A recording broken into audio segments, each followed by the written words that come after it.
Magandang hapon mga kapuso, ito na naman pong muli ang inyong lingkod upang maghatid ng mga kapanapanabik na ganap dito lamang po sa Lilet Matias Attorney at Law. Dahil nga sa mga ginagawa ni Bonnie dito kay Lilet na pagsundo sa kanya, ay naghinala si Lilet na mayroong pagtingin itong si Bonnie dahil na rin sa mga sinabi ng kanyang tinang na nasa paligid lamang niya ang mga nagmamahal dito, ay lalong lumakas ang loob ni Lilet na mayroon ngang pagtingin ang lalaki sa kanya na si Attorney Bonnie.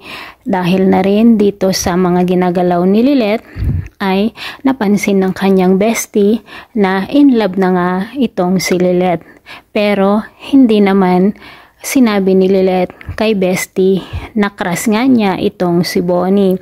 Samantala, umiiyak naman si Ira, ang anak ni Attorney Meredith Simon, kung kaya't kinomfort naman ito ni Bonnie. Hiniyaya nga niya ito na kumain ng ice cream at nagkwentuhan nga sila.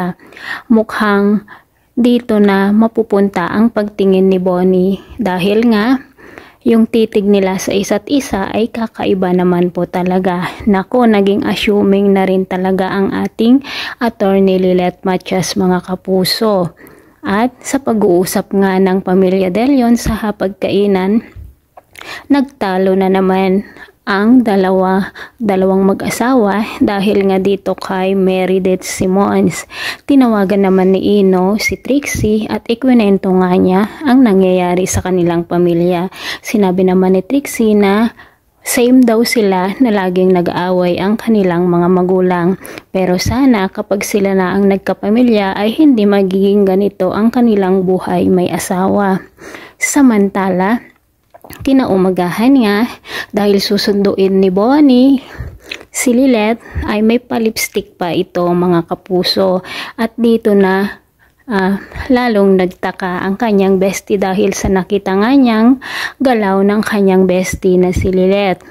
Samantala, pumunta naman si Attorney Constantino De Leon doon sa building na kung saan ay nandoon ang office ni Meredith Simons. Nagkasalubong nga sila sa hallway at tinanong nga ni Meredith Simon kung ano ang kailangan ni Constantino sa kanya.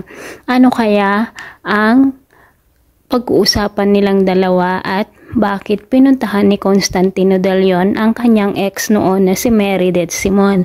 Sigurado kapag malaman ito ni Lorena De Leon ay magkakagulo na naman at siguradong aawayin na naman niya si Meredith Simon. Samantala, sinundo na nga ni Bonnie si Lilet at dito na nga biglang na turn off si Lilet dahil ang akala niya ay doon siya sa harapan uupo, ngunit biglang nalungkot ang kanyang mukha dahil nandoon si Ira, ang anak ni Meredith Simons. At nakita nga nila na nalungkot si Lilet kung kaya't humingi ng sorry itong si Ira.